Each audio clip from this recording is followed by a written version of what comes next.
ঝাঁকে উড়ে আকাশেতে লাগে কি সুন্দর, জালালের জালালি কইতর। ঝর্ণার পাড়ে ঘটে বাবার প্রথম কাহিনী, গায়েব হইতে উঠিতেছে জমজমের পানি।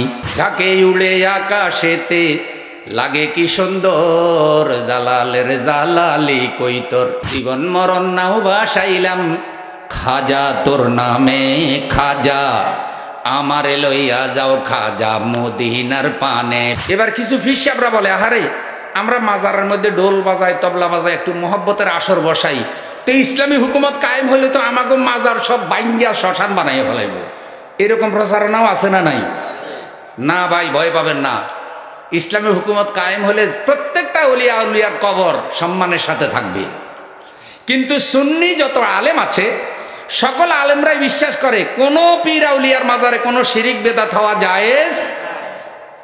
বাংলাদেশের একজন বিখ্যাত আল্লাহর ওলি শাহজালাল রাহিমাহুল্লাহ গৌর গোবিন্দের বিরুদ্ধে লড়াই করেছেন। ওলি আল্লাহদের মাধ্যমে দেশে ইসলাম এসেছে, সুতরাং ওলি আল্লাহদের কবরগুলো কেন অসম্মান করা হবে? যেটা হওয়ার দরকার সেটা হচ্ছে ওলি আল্লাহদের কবরে কোনো শিরিক বেদাত হওয়ার দরকার। ভাই, আপনার খেতে যদি আপনি চাষ করেন, ফসল চাষ করছেন, ফসল হয়ে গেছে জঙ্গল, তো আপনি জঙ্গল রাখবেন না জঙ্গল পরিষ্কার করবেন? কি জন্য পরিষ্কার করবেন? হ্যাঁ, ফসল বাঁচানোর জন্য। আপনি খেতে গিয়া যদি দেখেন যে কিরে আমার ক্ষেত তো জঙ্গলে না দখল করে ফেলাইছে, অথচ আমি তো জঙ্গল চাষ করি নাই, তো ফির আউলিয়াদের মাজারগুলি যদি জঙ্গলে দখল করে তাহলে জঙ্গল কেউ আমরা পরিষ্কার করা লাগবো না, ওই সুন্নি আলেমরাই জঙ্গল পরিষ্কার করে মাজারগুলি পবিত্র করে ফেলবে। আমি একটা কথা আপনাদেরকে শুনাই। শাহজালাল রাহিমাহুল্লাহর মাজারে আছে গজাল মাছ, আছে বদ্ধু জালালি কৈতর, আসেনি? এই জালালি কৈতর গজার মাছ আর ডোল তবলা উরুস মোমবাতি, এই যে শিরিক ইমান নষ্ট হওয়ার সব হাতিয়ার ওখানে। বন্ডেরা যত গান বানাইছে তার মধ্যে জালালি কৈতর লইয়াও গান বানাইছে। এই গানের মধ্যে এমন এমন বাক্য আছে যেটা বিশ্বাস করলে ইমান। ঝাঁকে উড়ে আকাশেতে লাগে কি সুন্দর, জালালের জালালি কইতর। টুনটুনা টুনটুন তবলা বাজায়, এটা হলো মোহব্বতের সুর নাকি? এটা হলো গানের প্রথম কলি। গানের মধ্যবর্তী কলিটা আমি আপনাদের শুনাই, যেটা ডাইরেক্ট ইমান বিরোধী কথা। ঝর্ণার পাড়ে ঘটে বাবার প্রথম কাহিনী, গায়েব হইতে উঠিতেছে জমজমের পানি, বাবার জমজমের পানি। সোনার কই মাগুরে খেলে, সোনার কই মাগুরে খেলে, লাগে কি সুন্দর, জালালের জালালি কইতর।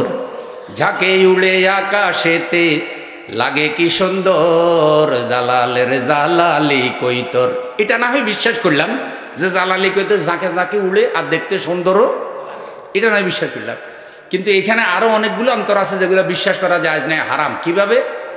ঝর্ণার পাড়ে ঘটে বাবার প্রথম কাহিনী, গায়েব হইতে উঠিতেছে জমজমের পানি। মানে ওনার যেখানে কবর ওর পাশে একটা পাহাড় আছে, পাহাড় বানাইছে, বানাইয়া ওই ভিতরে থেকে পানি বাইর হয়। তো ভক্তরা এটার নাম দিছে জমজমের পানি।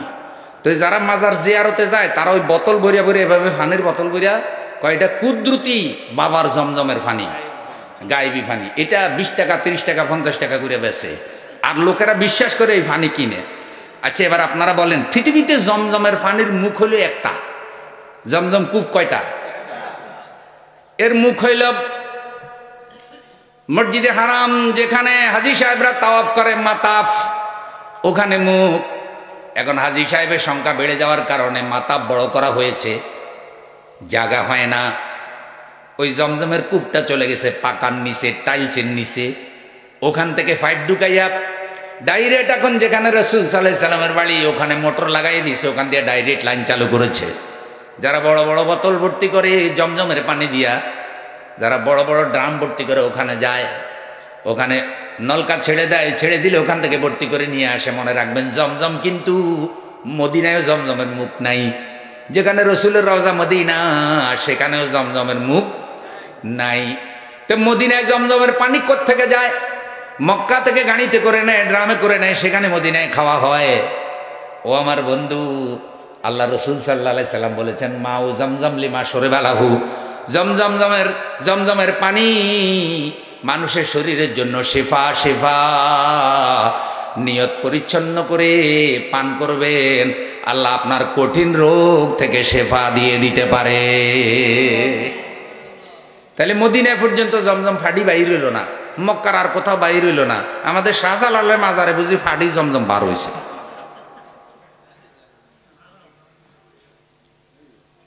আচ্ছা, শাহজালাল রহমতুল্লাহকে ভালোবাসবেন, কিন্তু ভালোবাসা ওনার কবরে জমজম ফাডি বাইর হয়েছে এ কথা বলার কথা শাহজালাল রাহিমাহুল্লাহ তো বলে নাই, বলছেনি। কিন্তু এটা যারা বাইর করছে তারা দান্দাবাজ, ওই ফানি বেচা ফেট চালায়। পরে 21-এর চোখ আমার যতটুকু মনে পড়ে, আমি একবার একটা এটার উপরে প্রতিবেদন দেখছি যে যখন অর্থমন্ত্রী সাইফুর রহমান ছিলেন, তখন যারা ওখানে দর্শনার্থী যায় তাদের যেন পানির অভাব না হয় এই জন্য তিনি একটা গভীর নলকূপ বসাই দিছে। আর এই সুবিধা বাদারা ওই নলকূপতে একটা সোরা লাইন ওই পাথরের ভিতরে ঢুকাইয়া বাইর করছে, বাইর করে ওই পানি বেশি ফেট চালায়। আচ্ছা, আপনারা কন্ত কোনো ফিরের মাজারে বাতি জ্বালাইয়া পূজা করেন যায় আসেনি? কোনো ফিরের কবরে সেজদা দেওয়া যায় আসেনি? তাইলে এই ধর্মীয় অনুষ্ঠানের নামে তারা সেজদা দেয়, তারা সেখানে ডোল বাজায়, তারা সেখানে উরুসের নামে নাচানাচিও। দেখেন কি পরিমাণ শিরিক। জীবন মরণ নাও বাসাইলাম খাজা তোর নামে খাজা, আমারে লইয়া যাও খাজা মদিনার পানে, পিনপিনা পিনপিন ডোল ডোলে তালে তালে। আচ্ছা বলেন তো এই গানের মধ্যে শিরিক কোথায়? জীবন মরণ নাও বাসাইলাম খাজা তোর নামে। খাজা শুয়ে আছে আজমির শরীফে, তিনি একজন হক্কানি আলেম ছিলেন, তিনিও লড়াই করেছেন, ইসলাম প্রচার করেছেন, তাদের ইসলাম প্রচারের মধ্যে কোনো শরীয়ত বিরোধী কিছুই। পরবর্তীতে কিছু লোকেরা তাদের মাজারকে কেন্দ্র করে জঙ্গল আবিষ্কার করেছে, ওই ফসলের খাতে কি হয়েছে, জঙ্গল হয়ে গেছে, এখন যাইতে চাই হলো মদিনায়। জীবন মরণ নাও বাসাইলাম খাজা তোর নামে, আমারে লইয়া যাও খাজা মদিনার পানে। যাইতে চাই মদিনা, নাও বাসাইছে খাজার নামে, মদিনায় কি খাজাই নেবে না আল্লাহ নেবে? এটা শিরিক না? তাইলে মদিনায় নেওয়ার মালিক কি খাজা না আল্লাহ?